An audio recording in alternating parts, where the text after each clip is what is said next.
All right. Well, thanks for coming in to hear my talk here. Pretty honored to be here at DerbyCon.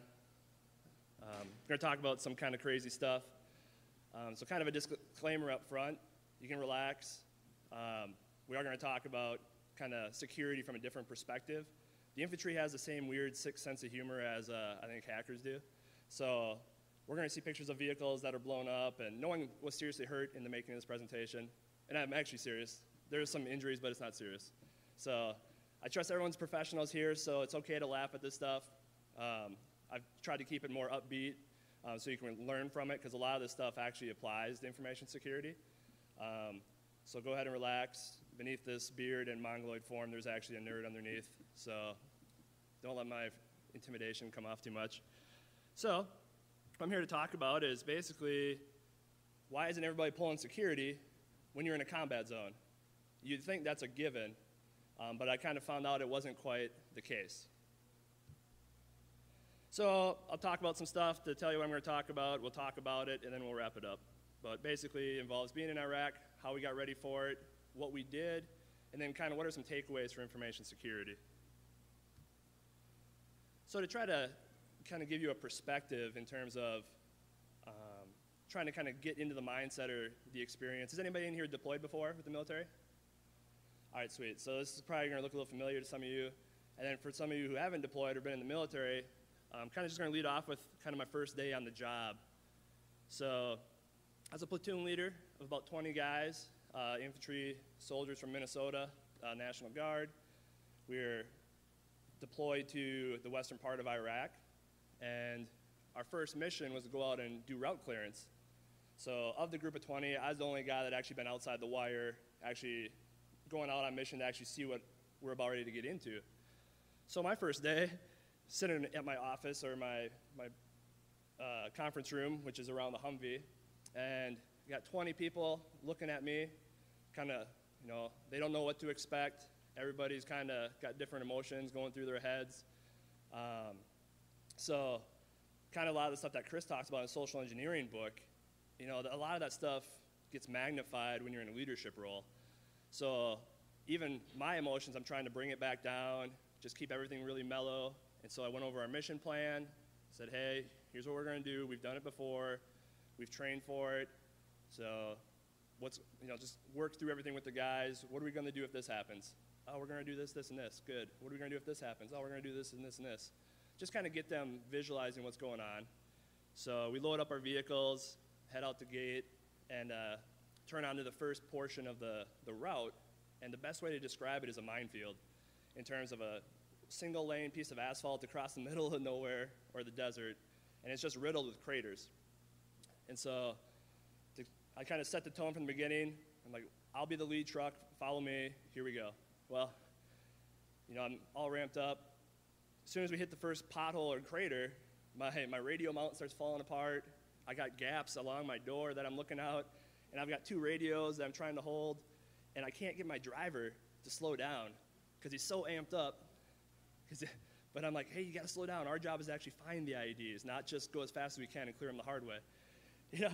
And so as the lieutenant, I'm getting crap from all my NCOs, like, hey, sir, what the hell are you doing? Slow down. And I don't want to just dime out my driver and be like, hey, I'm trying, but my driver is scared shitless.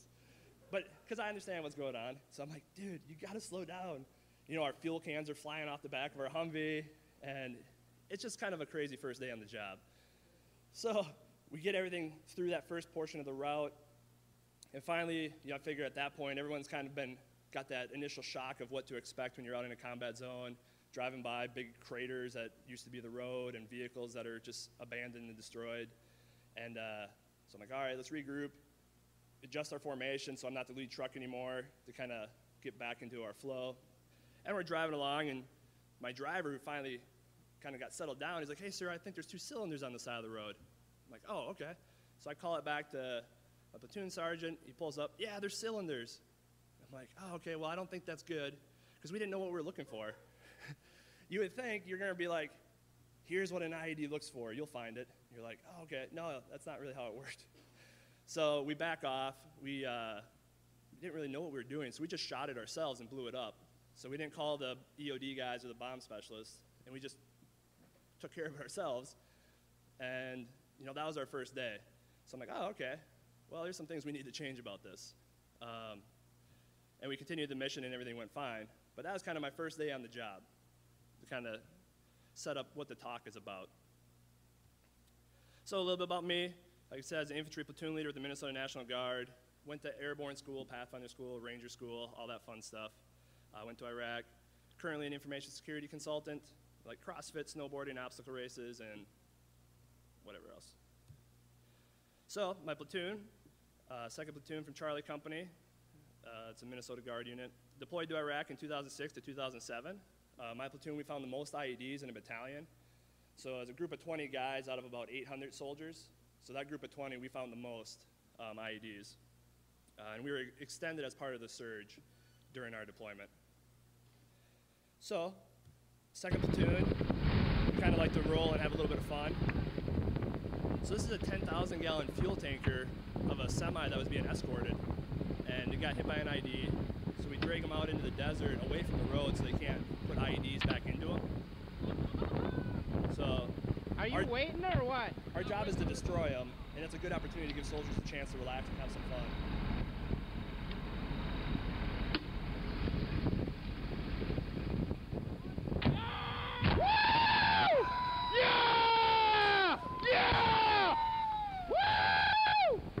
That video is on 48 hours or 50, 60 minutes or something. They were doing a report and they put it on there. Oh my God! Yes. Ah! Woo! See, it's not all bad. It's fun. Hold up! That was so fucking awesome! Tell me you got it! I got it. I got the whole thing, man. I got the shot. That's why I love got soldiers. the impact. That was fucking awesome! Yes! Fuck yeah! Fuck yeah! It's okay to swear if it's a video, right? As long as I don't say it. All right. So if anybody wants to see that later, by all means, I'll just show it again. So basically, we flew from Kuwait into Iraq. I was in the advanced party, and basically, it was weird. It's like, welcome to the Nam, man. So we show up, and the unit I'm replacing, they're like, here's a map. I'm like, what? This is a binder. Just a binder full of pages of maps. So being a dismounted infantry guy, we're used to walking. So we're like, all right, yeah, I'll walk like 2 miles to that next hilltop and set up. So I got my map in my pocket. So now we're traveling across a good section of western Iraq, and I got a binder. I'm like, how the hell am I going to carry this in my pocket or flip through it as I'm driving down the highway? Okay. So then I'm like, well, what the hell are we doing? Oh, just drive to the next place. Look for IEDs. And I'm like, oh, what do they look like? And they're like, oh, you'll see. I'm like, oh, awesome. And then sure enough, I go out on that first mission with that unit to do a recon, and an IED, the picture here is actually the crater that hit semi. The driver is fine. I'm like, oh, that's what they look like. Good to know. But that doesn't tell me anything. That's like a box getting exploited, and you're like, oh, somebody popped my box, and not having a clue like how the hell they did it. So from a security perspective, what are you supposed to do about that then?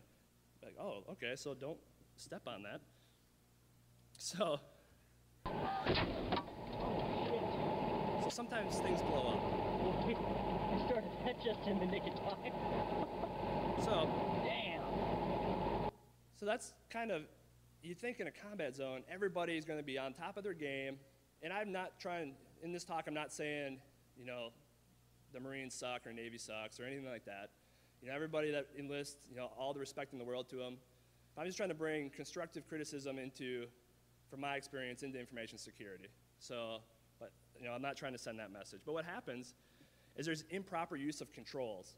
So like in this video, what had happened is, without going into detail, there's jamming devices that help prevent IEDs from being initiated. But what happens is there's different types with different characteristics, and you have to use them appropriately. So what happened is somebody used a device improperly in this situation, so the jamming was inefficient, and the IED went off, because they had actually found this IED, and they were just sitting there waiting for the bomb specialist to come out, and somebody turned on the wrong system, and the signal got through. The big red water bin of fun. So what had happened is another unit was out ahead of us doing the route clearance, and we were doing the escort piece. So we got a bunch of semis flying down the highway, and the lead element's like, hey, we have basically it's like a big instant messenger machine in Humvees or whatever vehicles. So he sends a message, hey, there's a big red water bin on the side of the road. It's good. I'm like, are you sure? Did you burn it or shoot it or anything? We were like, we're going to destroy everything that looks suspicious. That was our approach. But he's like, no, it's good. And this is one of the first few missions. I'm like, okay. And we drive by it. I'm like, oh, there it goes. And then literally a few seconds later, boom. Guys, ID. I'm like, son of a beep. So I trusted that somebody else outside my team had cleared that, and then I relied on that, and trusted that it was authentic. And that was a mistake that we made. They were like, oh, we're not going to do that again. And then I know I put it somewhere. So we were flying down the roads at like 3 a.m. in the morning. It's pitch black. We come up on another unit that's got the road blocked off. And I got the message that they had found an IED. So I pull up, get out, run up to the truck. Hey, man, what's going on? Oh, I think there's an IED. I'm like, where is it? It's pitch black. So you're like, oh, is it right here? Where is it? And he's like, I don't know. I don't know where it's at. I'm like, but you guys found it, right? Yeah, we found it. I'm like, what the? So I run back to my vehicle. I'm like, hey, there's an IED here somewhere. So everybody just stay hunkered down. And sure enough, just kaboom, across a 6-lane highway, it's just a massive fireball, and the shot goes through. You can kind of feel like a shock. And I'm like, oh, run back over there. Hey, was that it? I don't know. And they just slammed the door on me, I'm like, oh, all right. So I run back to, spread the word. Hey, we don't know if that's it. Everybody hunker down and just keep your eyes open. So you think the people who found the threat would be at least know like where it's at, what's going on with it, just kind of have control of the situation. But that wasn't the case. So that's really what I'm kind of talking about is stuff like that happens in combat. So how can we expect end users to not have the same issues with a phishing email or a malicious website? So we got to manage our expectations for what that looks like. So it really became something out of a movie. So we ended up being like those guys in the Vietnam movies where they'd walk through the jungle and be like, hey man, don't step there, smoking a cigarette or something. I can smell it. And sure enough, there's a booby trap there. That's how it became for us. We would literally drive down the roads and be like, oh, it's right there. And we'd be like the 150th vehicle to drive by it. But they didn't operate the same way we did. So it became really weird. So like new bomb specialists would come into the theater because we've been there so long. And we have an IED, it's in the middle of the night. And in that area that I'll go into, it's not a threat if you don't step on it. So what I mean by that is the type of device could not be initiated remotely. You had to step on it or put pressure down on it as a victim-operated device. So you can run around the road all you want. It's perfectly safe. But we did that because we knew the threats in the environment. We had good intelligence to understand what was going on. So I jump in the EOD vehicle. I'm like, hey, man, it's right up there. So he's like, okay. And they're new. And the chief or whatever, he's getting all geared up. And one of his younger soldiers like, hey, sir, you going out there by yourself? Yes. He's like, you want me to come with you? Are you crazy? You can't go out there. And I'm just like sitting there like, is this really happening? Because we've been walking around there for like an hour. And you know what happens? Everybody's new. They get it situated. But it turns into something out of a movie where you're like, wait, you guys are the experts. I'm just some infantry dude. And I think I know what's going on here a little bit more than you. This isn't good. So what happens, other units, they didn't understand the threats. They didn't understand the environment. And so then they didn't understand their tactics. So they'd run with the jamming systems that were basically useless in a section of the route because the threat was you had to put pressure on the IEDs. There was no radio frequencies, anything involved. But they didn't understand that. So instead of using the tactics I'll go over, they used basic stuff that they were taught somewhere back in the United States. It's not applicable because they didn't understand the threats or the environment. And they relied on hard controls. Everybody has the armored vehicles, which is great. I'm not against not having them. But they relied on to a point where they just hunkered everything down. Guys that weren't driving or in the gun were sleeping. Or because you're driving 12 plus hours, so if you're the guy in the back seat that doesn't have a job, some units are like, oh, that's a sleeping chair. I'm like, I'm not going to sleep. I don't want to have stuff happen in my sleep. So stuff like that happens where they relied on those hard controls instead of really viewing the big picture and how to implement controls appropriately. And like I showed you in the video, using jamming devices the wrong way. And what ended up happening is, at the end of the day, we had to sit back and look at the mission. So we had drive down these roads. We were either doing the route clearance or we were escorting logistics. And we would fly down this road, and you just see semis, cars, just littered out there. And just trip after trip, vehicles are getting destroyed. And you're like, really? Is this the best way to do this? But at the end of the day, logistics got from A to B. Whether we liked it or not, the mission was to escort them from A to B. If it cost a few semis or a couple vehicles or people getting hurt, in the big Army's view, hey, mission successful. And that is really hard to wrap your mind around when you're sitting there with vehicles that are getting destroyed and you're like, this isn't that hard. We're just not doing it the right way.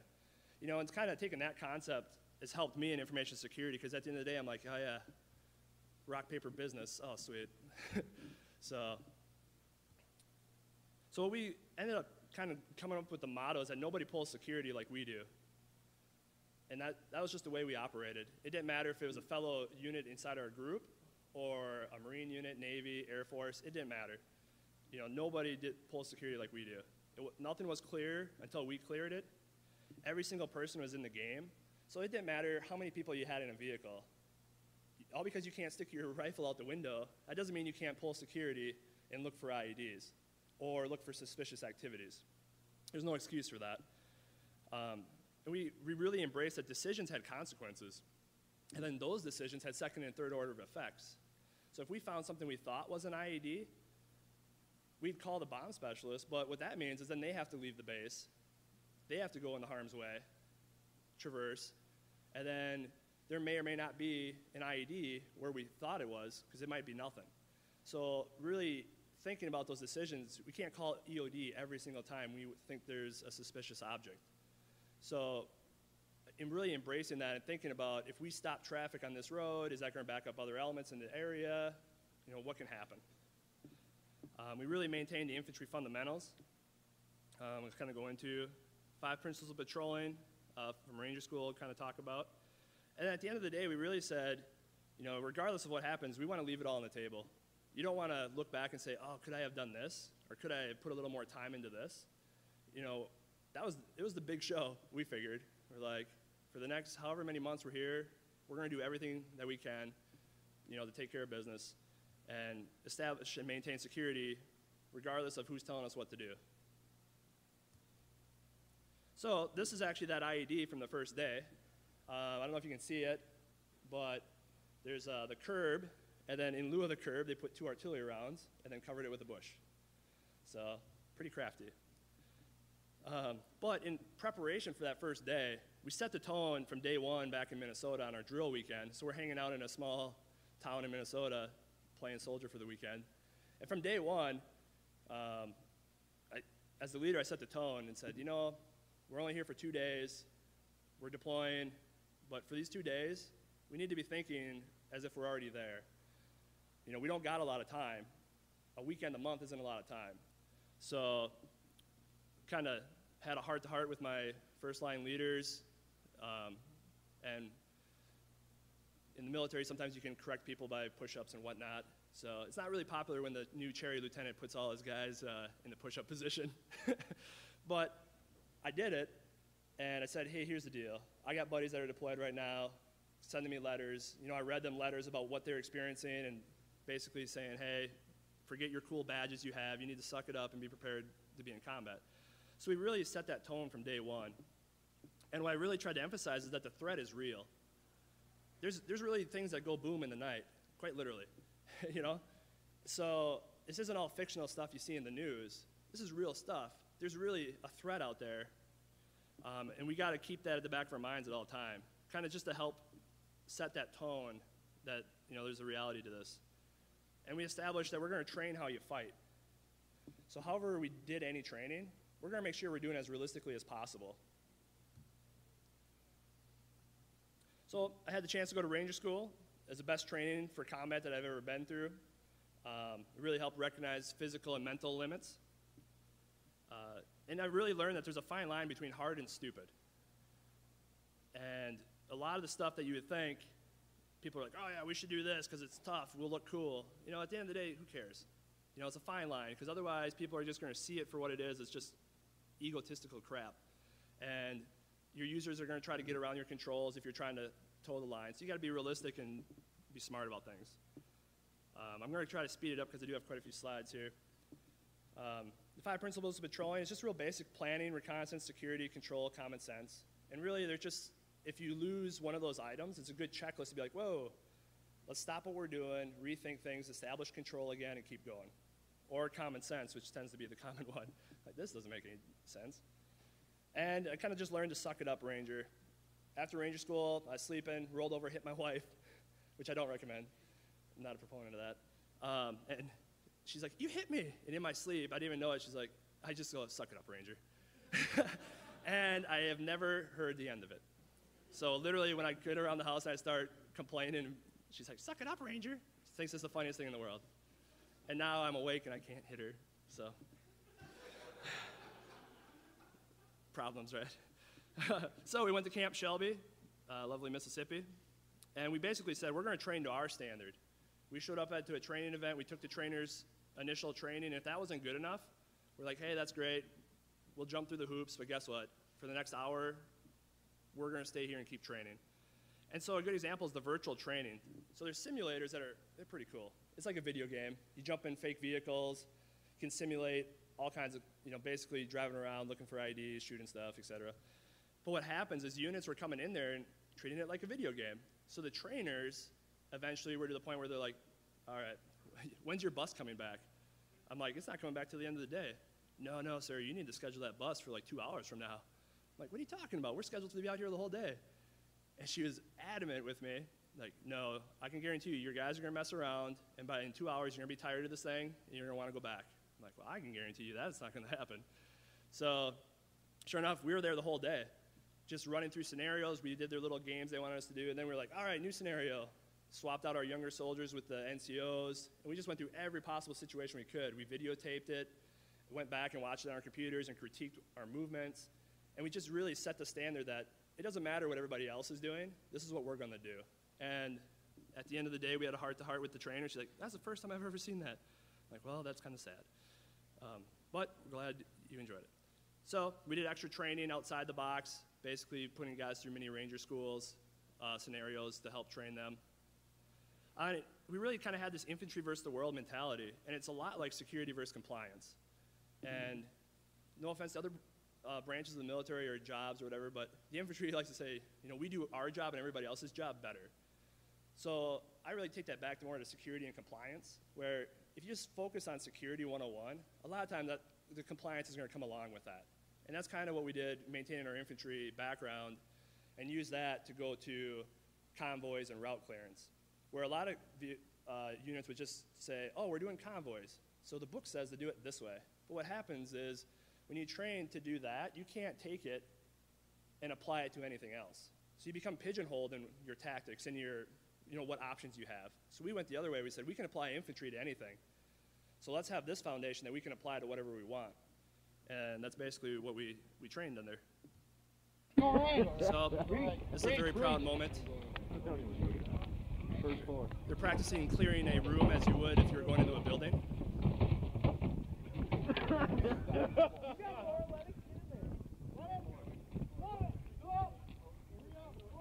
Good communication. Keep it going!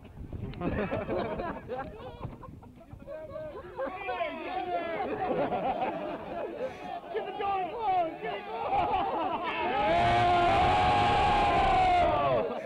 So we're very proud. Look at that fucking ball. That was just a porta potty. Hey! There's no magic there. They didn't fall out the back.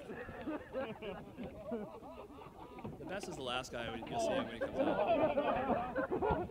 I think we can do 9. Fuck that. Let's do 9. So, like I said, we trained to our standard, but we also had fun at the same time. So, what we did differently is instead of being like, welcome to the Nam, man, we're like, no, we're going to set up our replacement unit for success. So a lot of the stuff I'm going to go over is really dumbed down, cleaned up, names replaced for a lot of this stuff of what we established while we were conducting operations in terms of intelligence and our operations, and help set ourselves up for success and the unit behind us. So our task was to clear what I call ASR Minefield and MSR Matt Damon.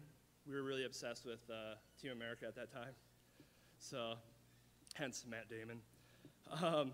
So ASR, MSR, they're just basically designations for routes or roads that you drive on. And so the purpose was really to prevent attacks against the main effort. So even though we're the ones out there clearing, we're not the main effort. As cool as we are, the main effort's actually the semis and the logistics. So that's the thing that we got to realize, you know, is at the end of the day, the business is going to hold that trump card. It basically is a team of vehicles operating in advance of those other elements hunting IEDs. So not all information is the same. So I got that initial book of maps and oh yeah, you'll figure out what IEDs look like. I'm like, oh, all right. Well, my unit that came in is only getting the same information. So I was like, screw this. So I went and found Marine units, went and found other Army units outside the norm of what everybody's doing, and I basically gathered up all the stuff that I could. And we were really interested in IED hunt in 101, just how do the IEDs work? How are they implemented? How are they putting them in place? What are they targeting with the specific IEDs? You know, really just trying to understand how it works and what's the unique differences in them. Because really having that understanding, we figured we could be better at finding them. And who are we really up against? Oh, great, there's some bad guy. But really understanding the culture and what was going on in that area to find out there's actually multiple groups that we were up against, and they all function differently because they had their own agendas and objectives. So situational awareness, this is really the key piece that we focused on. Some of the factors that we had to overcome. Every mission was about a 3 to 4 day mission, and every day was about 8 to 16 plus hours sitting in a Humvee with the same guys day after day, driving down the same roads with Mars-like scenery. It's just rocks and sand, and you get a lot of BS radio traffic going through your radios. You got communication systems for the leaders, so you're getting instant messengers as you're flying down the road. And it really just turned into Groundhog's Day, same thing over and over and over again. So I don't know if you've ever gone driving, but how often do you really pay attention to be like, oh, somebody put a tire on the side of the road today, or that tire moved 4 feet. You know, do you really pay attention to that detail, or are you just like, I got 4 hours to get up to where I'm going, God, I'm sick of this car, sick of my wife, or whoever you're driving with. If she gives me a wrong direction again, I swear to God. I love my wife, just joking. But then you have that personal life in the background. So all these soldiers got stuff going on at home, and it's really hard to turn that off, even though you're out there focusing on what you got to do. If they're having issues at home, that stuff's going to come to the surface and be a distraction. So these are all things going against us in terms of keeping guys looking at what they're supposed to be looking for upwards of 12 hours or more, day in and day out. So what we do is we sat down and we tried to find a way to not turn it into a game per se, but how do you keep them involved? How do you force somebody to pay attention for that long in such weird circumstances? So what we did is we really basically identified, here's the reporting requirements we need you to, whenever you see this, anybody in the group has to call it out. So if you see a vehicle in the desert, not on a road, call it out. If you see a bush on the side of the road, call it out. If you see a vehicle do a U-turn, call it out. You know, all these items we listed, and at first you're like, oh my gosh, you're driving us crazy with all this stuff. I'm like, no, it's all good. Just do what I tell you. Here's why. Because what happens is start to become a cycle where they start looking for this stuff, and when they're doing it on a regular basis, they're like, oh, yesterday there's a tire there. Where is it? It's gone. Or, hey, this blown up bus that's never moved, the door's open on it today. Or there's a patch of disturbed dirt that wasn't there yesterday. So they'll start picking up details like that when they kind of have those things to always look for. So not only does it keep them actively involved and paying attention, it also helps build that situational awareness, so it just builds on itself over time. And we really made a focus to implement training opportunities like that fuel tanker. So you got to give people a chance to relax. So if that meant just stopping what we're doing, driving off into the middle of nowhere and just shooting for a half hour, oh yeah, that's the best stress relief I've ever seen. I mean, I'm talking desert. It's not like we're just shooting randomly. Literally, bare desert, nothing you can think of. Or actually, we found a flock of geese one time that we attempted to hunt with military equipment. But if anybody wants to hear that story, I'll tell you afterwards. It's pretty cool. So situation awareness is so money. No detail is too small. New tires on the road, moved guardrail posts, piles of rocks, broken tire tracks in the sand, disturbed dirt, like I mentioned, open doors. Like I said, it keeps the soldiers alert and engaged. And it really started to build on itself. And even just being aware of, like, you know, the people, and obviously the hearts and minds, it's true. We paid attention. We made a point that every time we went by the village, hey, here's water, getting soccer balls, even though that's not our job, because we were just passing through, where there's another military unit who owns that ground. But we're like, we're going to put all the cards on the table. And after a while, they'd start coming out and pointing to us, hey, there's an IED up there. You know, and that's awesome to see. And eventually, the village took control and cleaned itself up, which is even better to see. But, you know, being aware of that stuff is huge. So I know that's what you said, but so the infantry relies upon hand signals and visual contact with soldiers. So it's just like Chris in his social engineering, that stuff, again, it's so true that you communicate so much with your body language. And once you take that from the infantry world and put it into a vehicle, all you have is a radio. So everything that someone's trying to communicate is coming through a radio. So that's all we had. So as a leader, I really needed to set the tone at all times. If my voice started to get shaky or talking fast, they knew I was getting worked up. You know, that's just going to be contagious and spread because everybody hears the radio traffic in a vehicle. But then the reverse is I had to listen for fatigue, stress, burnout, the same stuff that I look for in Ranger School in terms of people droning and starting to, you know, think they're talking to trees and whatnot. That same stuff I have to listen to through the radio. So it's really helped for my social engineering skills. And then I had to adjust accordingly. And due to speeds, you have to be really clear in how you communicate things. Like emails get misconstrued a lot. Same thing on the radios. You don't have time for someone to tell you an epic story about this bush they see. All they got time to say is, hey, there's a bush on the right, check it out. No more, no less. The radio's not a place to have a full-out dialogue. So the threat environment, and this is what we really tried to understand, is that it was different depending on where we were. Even on that one day, we traversed through areas that were significantly different. Different terrain, the threats were different, the IEDs were different, and we had to adjust our tactics. And we did get snow, actually, in Iraq, which you find out Jordanian truck drivers do not understand the concept of snow or antifreeze or anything. So that makes for a fun time. So I'll try to give you a quick rundown of one portion of the area. You can see in the pictures basically a narrow road with the asphalt down the middle, dirt shoulders. The road is in pretty bad use, pretty bad shape due to IEDs, weather, heavy traffic, heavy vehicles. And basically, when one convoy would come, another convoy had to get out of the way. So here's some pictures. You can see the craters that would develop over time. So it was always fun to just be like, oh, drive up to that crater and look inside. Oh, it looks good, or it doesn't look good. It's a fun game. It's okay, you can laugh. There's more pictures.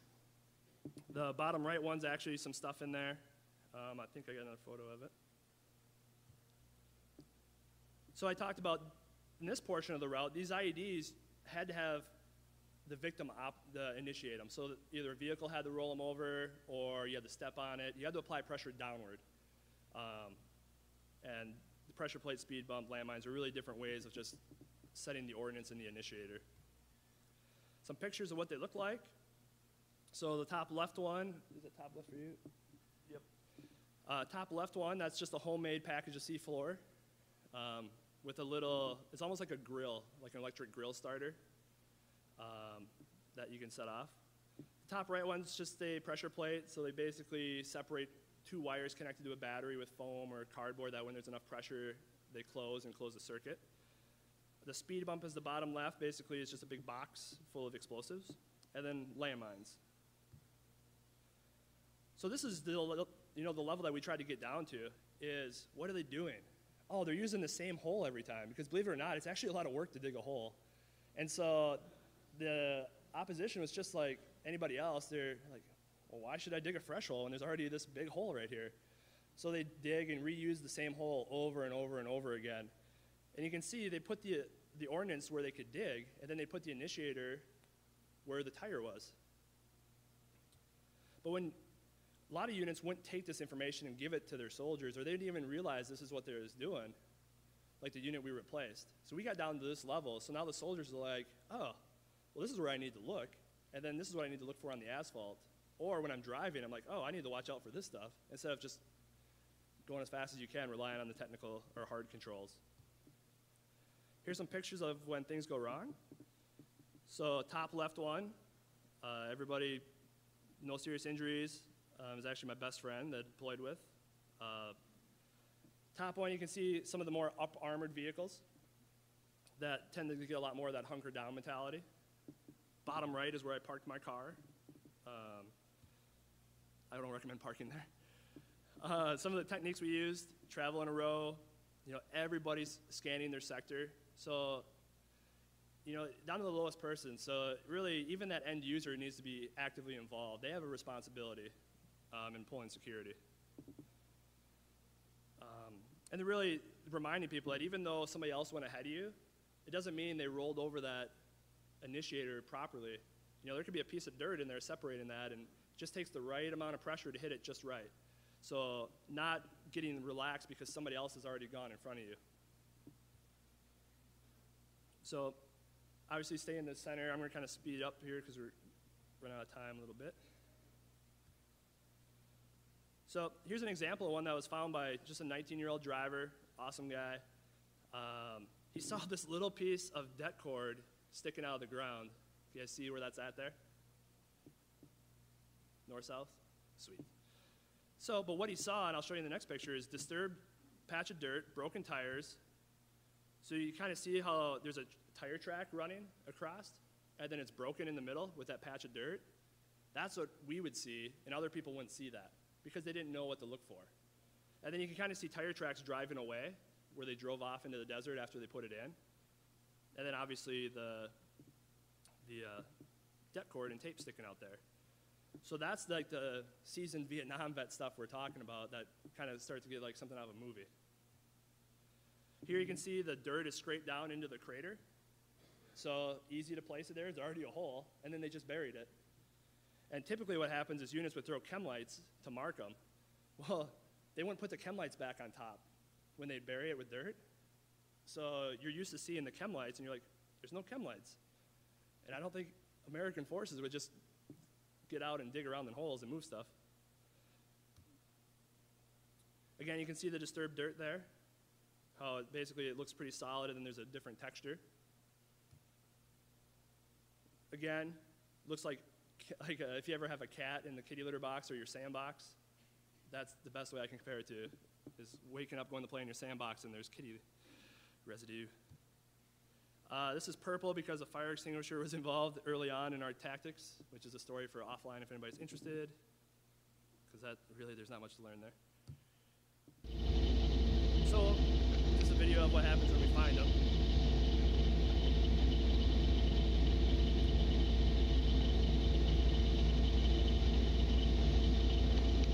It's looking good.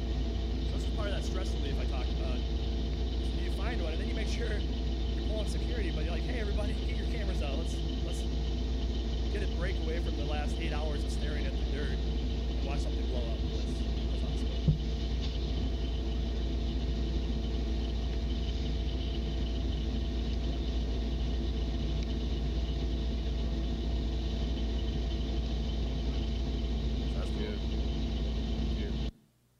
So the other portion of the route that we named Matt Damon is basically is a 6-lane highway, like you'd see anywhere in any major city, with a portion of 4-lane. And it was like night and day. Instead of bouncing all over the place, bouncing through craters, you're just on this nice highway. And I kind of saw the concrete curb, some pictures.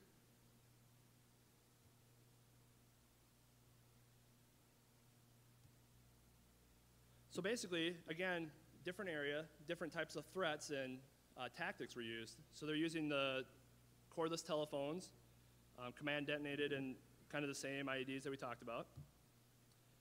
You kind of see the breakdown.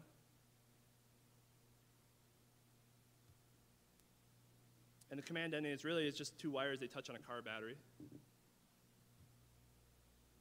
So again, another example, you can see how it looks like a cat was there. Only left something worse. Very obvious the tire tracks are moved. So obviously on this road, there's different way to move the vehicles, different way of getting out of the vehicles. Because when you know, as long as you don't step on something, it's different getting out of a vehicle versus knowing that if you get out of a vehicle and walk around, someone's actually still watching and can detonate. So that's different tactics that you apply. Approaching objects, so we took a different approach to just walking up to, for example, there's a van that was destroyed. Instead of just walking right to it to look inside, I'm like, I need to look around the area first. So the first thing I do is I go and look into a culvert, and I'm looking at two big Russian-style artillery rounds, and I'm like, oh, yeah, I haven't really lived till you walked up to one of those. So I just kept it cool, told all the guys, like, hey, get in the trucks, get in the trucks. Like, what's going on? I'm like, just get in the trucks. We'll talk about it later.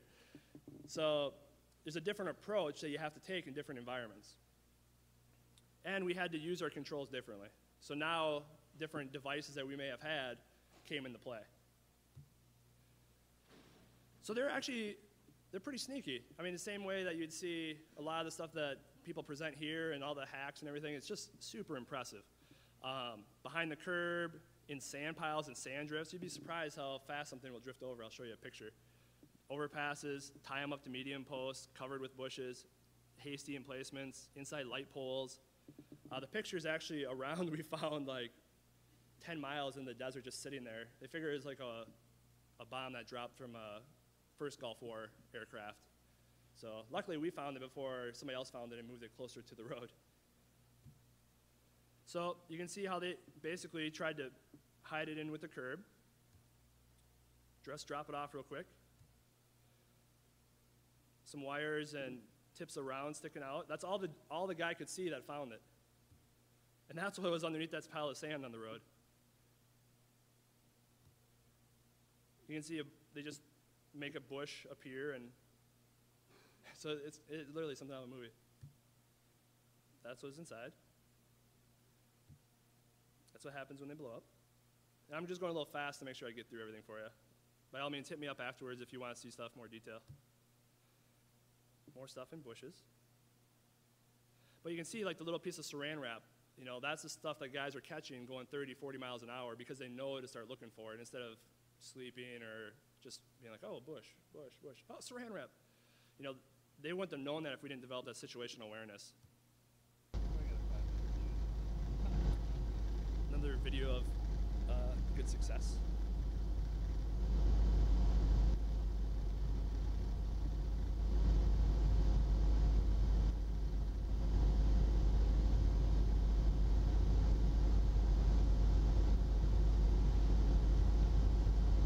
So they're just gonna leave those other vehicles there then? Oh, nice! That was fucking cool. Boom goes the dynamite. So really to bring it all together with kind of a story that kind of gives a good example of how everything fell into place in terms of the controls we put in. So 3 crazy nights.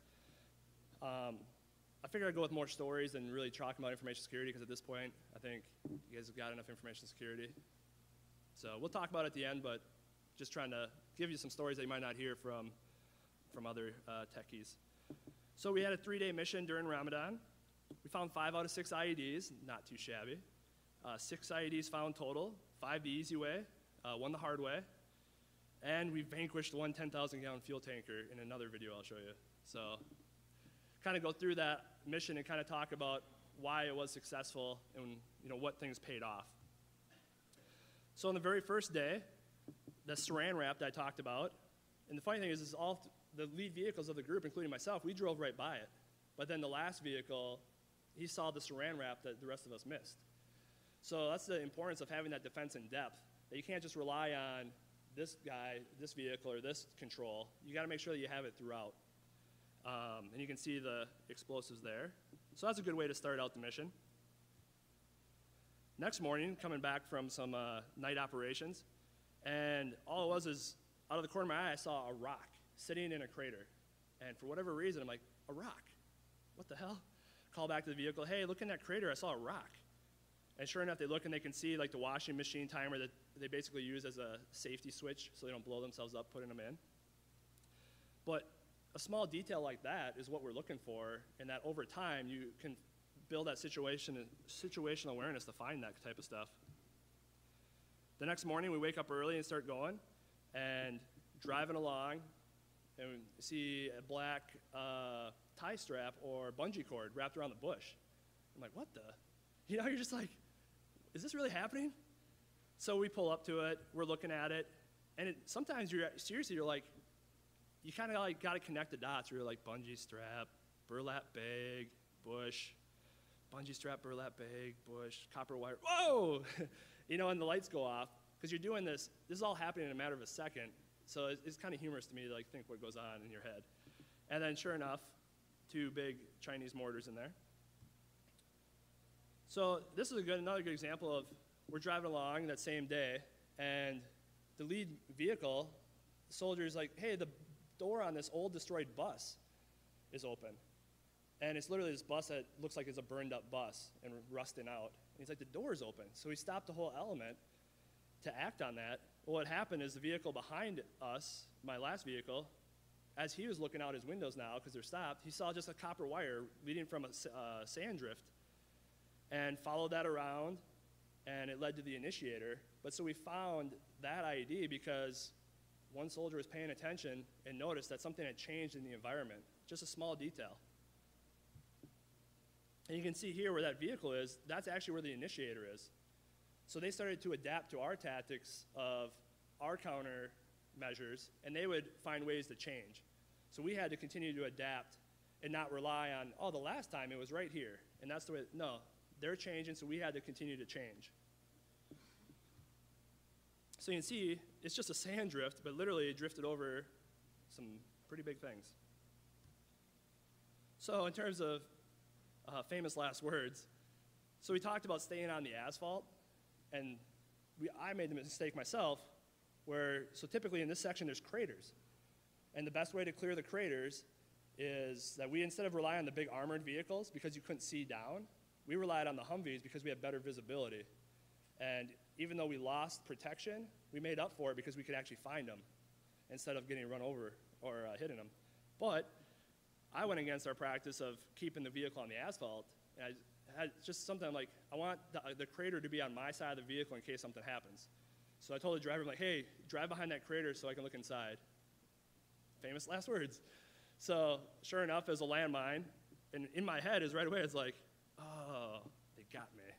I mean, it's funny, the stuff that goes through your head. It's like a game. So everybody was fine, just banged up, but we all walked away. But that was the one that we found the hard way. So that's the mark I left on Iraq. Maybe I'll visit it someday. Probably not. And then this is us vanquishing the fuel tanker. This is the same night, so after we... There we go. That's the...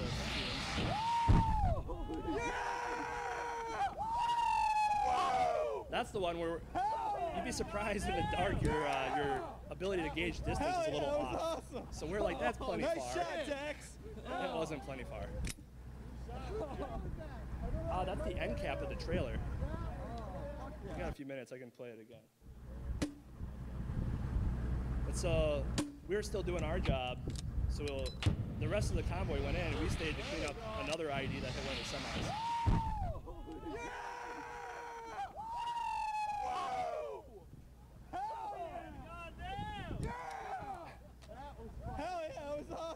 It was awesome. Nice shot, Tex.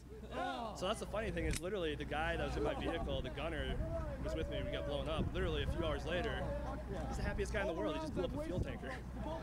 So it's weird.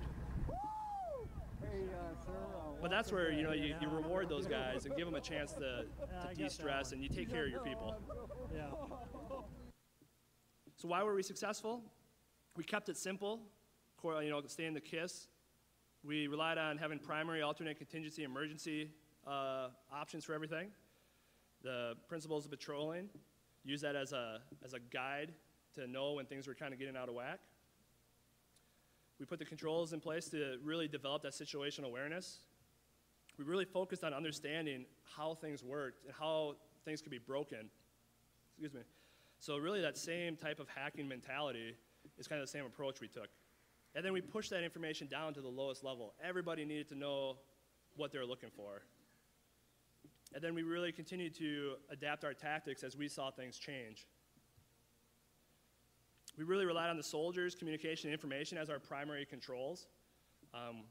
We augmented them with the hard controls and made sure that we were using them effectively and appropriately. Same way you do in information security. And we really adapted that mindset that everyone was security. So we picked up soldiers who weren't in the infantry. They're truck drivers or mechanics, and they just got assigned to us. And from day one, they were family. Like, I don't care, man. It's all the same once we get outside the wire. You're an infantryman now. So here's the way we do things. And we really learned what to ignore and what to worry about. And I can't remember the saying perfectly, but the new security guy is always the one that wants to secure everything or knows how, and the experienced one knows what needs to be secured and what doesn't. It's not that same approach. And as I said, if you take care of soldiers, they take care of you. And if you take care of your staff, if you're managing pen testers or consultants, make sure they're not getting burned out, it'll come back. Or if you take care of your users and the business units, give them a few, you're like, all right, I really don't want to do this, but, you got to have that balance. And is there hope for information security? So really that makes me think in terms of, if not everyone takes security serious in a combat zone, can I really be that uptight and put pressure on people in business units, that don't understand barely how to power on their machines? Can I still expect them to think about security the way I do? There's still that reliance on hard controls. And it's really that burglar in the neighborhood. They see something on the news that says, hey, somebody 3 blocks from my house got robbed. So for that next week, they're on guard, like, oh, man, I don't want to get robbed. And then literally another week later, they're just like, oh, I don't need to lock my doors or lock my windows, or, it's gone. The threat isn't real anymore to them. So it's really trying to find that sweet spot that I heard a contractor talk about, is you want to be somewhere between paranoia and complacency, and just kind of maintain that sweet spot. And what I've really tried to do, whether I'm presenting to board members or end users, find a way to re-emphasize to them that the threat is real. There's really bad guys out there that are making a lot of money off stealing the information that we have. And let them know the value of the credentials to their AT&T account. Stuff like that, it puts an image in their head that they're like, oh, that is worth something? It kind of helps make sure the threat's real. And then employee awareness. Really give the employees something different to look for. Instead of just being like, yeah, people are going to call you to try to convince you to do something. Be like, hey, have you ever gone into a shirt store and had a sales guy come up to you and just badger the hell out of you? Think about that. Think about how you feel when someone's trying to sell you something. Look for that. Next time someone calls you and you feel like someone's trying to sell you something, whether that's getting the vibe they really want their account number when it just doesn't feel right to give them that account number. See, I try to twist it in ways to make it more applicable to what they have associations with. And we're not in the Army. I need to be patient, persistent, so we can't just give up on the end users or other people. The threat's still out there, but we got to be patient and persistent. Make sure we focus on relating the security to the business. Continue exactly what this conference is all about, understanding how things work and how things break, and doing better ways to fix that. Honestly, a huge fan of all the podcasts from everybody, all the different reports that are published, like the Verizon Business Report. I use that all the time to try to find points that I can help explain to people. Just good websites that are resources, the community, everybody here. And, ultimately, leaders are responsible for all their team does and fails to do. And it's common in the military, but I see it less and less in the civilian side of leaders really easy to be like, oh, you said you would do that. Your fault, your responsibility. And they wash their hands of things. And you can't delegate responsibility, you can only delegate authority. And you need to just maintain accountability of it. And that's a concept that I think gets lost. So it's just kind of my shout out to try to change the world. So at the end of the day, the funny thing is hunting IEDs, it's a reactive action, but it requires proactive people. And everybody has to be doing their part. You know, as I talked about, we were successful because of the situational awareness we built. We really went above and beyond on our intelligence gathering, and we continually to adapt our tactics and not just check the box and be like, yep, we got this, we're good. So kind of stuff I talked about, just being persistent, really working to increase the sharing of information that's out there, and find ways to keep everybody involved and aware of what's going on from a InfoSec perspective. Twitter, LinkedIn, whatever. Any questions? Which one? The very first one? You bet.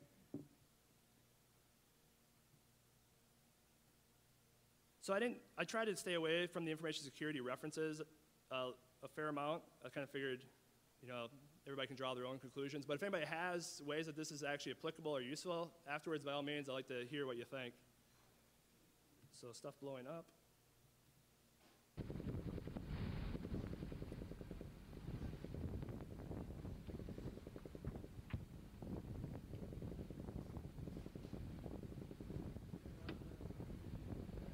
Like 16 or something. Yeah. This one was a lot further away than the one at night. Are you waiting or what?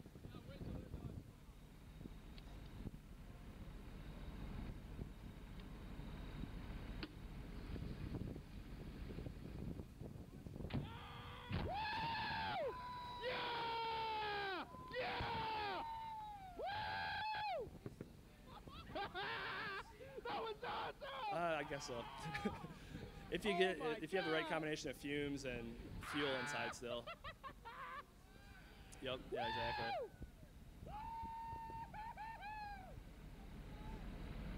Yeah, any questions or? Okay. Sweet. Thanks.